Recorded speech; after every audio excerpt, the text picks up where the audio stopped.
जय श्री कृष्ण सर। आप सभी का मेरे चैनल पर हार्दिक स्वागत है। सभी को योगिनी एकादशी की हार्दिक शुभकामनाएं। नमस्कार। आज हम सुनेंगे योगिनी एकादशी की अद्भुत कथा व जानेंगे व्रत की विधि। सनातन धर्म के अनुसार आषाढ़ मास के कृष्ण पक्ष की इस एकादशी का व्रत रखने से पापों का नाश होता है, त्वचा के रोग मिटते हैं और साधक को सौंदर्य, सुख और समृद्धि की प्राप्ति होती है। क्या आप जानते हैं, योगिनी एकादशी का व्रत रखने से 88,000 ब्राह्मणों को भोजन कराने के बराबर का पुण्य प्राप्त होता है। इस व्रत को रखने से जीवन में सुख, समृद्धि और शांति आती है। दरिद्रता और पापों का नाश होता है। क्या आप जानना चाहते हैं कि एक श्रापित सेवक कैसे बना फिर से सुंदर व सुखी? तो आइए सुनते हैं योगिनी एकादशी की चमत्कारी कथा व जानते हैं इसकी व्रत विधि। योगिनी एकादशी के दिन, दसवीं तिथि के दिन सात्विक भोजन करें। एकादशी के दिन सूर्योदय में उठकर स्नान करें व व्रत का संकल्प लें। भगवान विष्णु का पूजन करें। तुलसी, पंचामृत, दीपक और नैवेद्य अर्पित करें।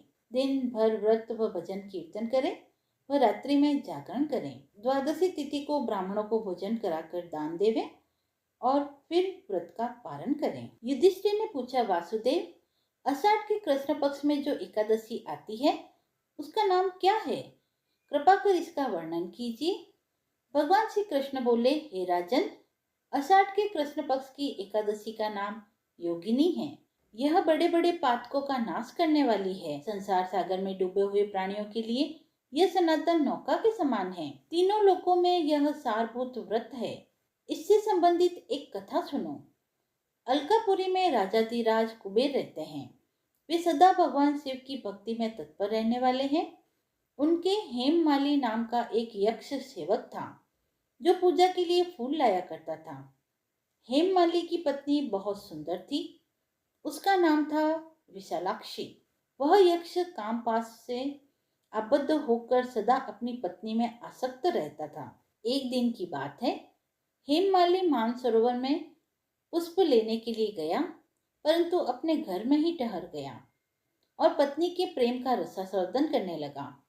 अतः कुबेर के भवन में न जा सका। इधर कुबेर मंदिर में बैठकर शिव जी का पूजन कर रहे थे। उन्होंने दोपहर तक फूल आने की प्रतीक्षा की, परंतु जब पूजा का समय व्यतीत हो गया तो यक्षराज ने कुपित होकर सेवकों से पूछा, यक्षों, दुरात्मा हेमाली क्यों नहीं आ रहा है? इस बात का पता लगाओ। यक्षों ने कहा, राजन, वह तो अपनी पत्नी के साथ रमण कर रहा है। अपनी इच्छा के अनुसार घर में ही वह रहता है। उनकी बात सुनकर कुबेर अत्यंत क्रोधित हो गए और तुरंत ही हेममाली को बुलाया। देर हुई जानकर हेममाली के नेत्र भय से व्याकुल हो उठे। वह आकर कुबेर के सामने खड़ा हुआ। उसे देखकर कुबेर की आंखें क्रोध से लाल हो गई। वे बोले, ओ पापी, ओ दुष्ट, दुराचारी, तूने भगवान की अवहेलना की है। अतः तू क्रोध से युक्त और अपनी उस प्रियतमा से युक्त होकर इस स्थान से भ्रष्ट होकर अन्यत्र चला जा। कुबेर के ऐसा कहने पर वह उस स्थान से नीचे गिर गया। उस समय उसके हृदय में महान दुख हुआ।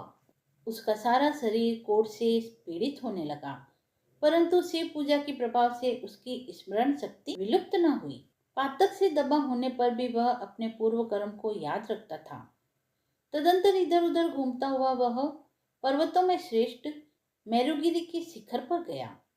वहां उसे तपस्या के पुंज मुनिवर मार्कंडेय जी के दर्शन हुए।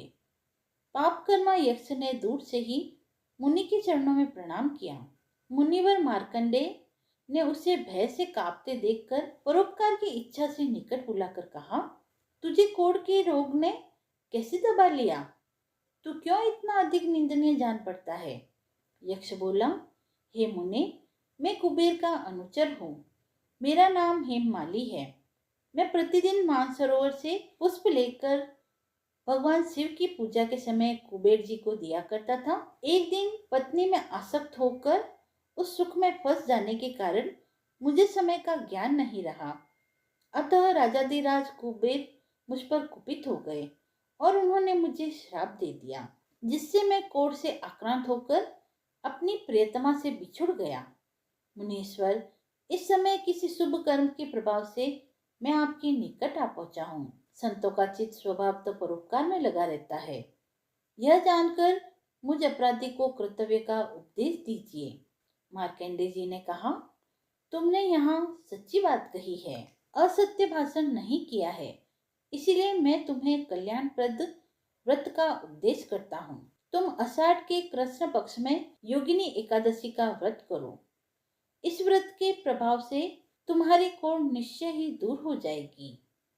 भगवान श्री कृष्ण कहते हैं, ऋषि के यह वचन सुनकर हेममाली दंडवत प्रणाम कर मुनि के चरणों में पड़ गया।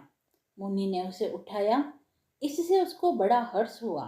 मार्कंडेय जी के उपदेश के अनुसार उसने योगिनी एकादशी का व्रत रखा। हेममाली ने उपवास रखा, रात्रि में जागरण किया, द्वादशी पर दान व पुण्य किया और देखते ही देखते उसका कुष्ठ रोग दूर हो गया। उसकी देह फिर से सुंदर और तेजस्वी हो उठी और वह श्राप से मुक्त हो गया। मुनि के कथनानुसार उस उत्तम व्रत का अनुष्ठान करने से वह पूर्ण सुखी हो गया। हे नृपश्रेष्ठ, यह योगिनी एकादशी का व्रत ऐसा ही बताया गया है। जो 88,000 ब्राह्मणों को भोजन कराता है, उसके समान ही फल उस मनुष्य को भी मिलता है जो एकादशी का व्रत रखता है। योगिनी एकादशी महान पापों को शांत करने वाली और महान पुण्य प्रदान करने वाली है।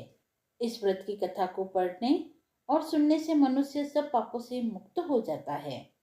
तो ऐसा है योगिनी एकादशी का व्रत व उसका प्रभाव।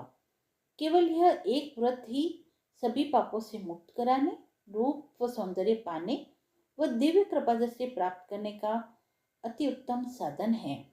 अगर जीवन में कोई रोग, मानसिक अशांति या पाप बोध है तो यह व्रत एक चमत्कारी उपाय है।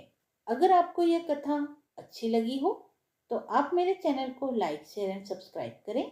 भगवान विष्णु की कृपा आप सब पर बनी रहे।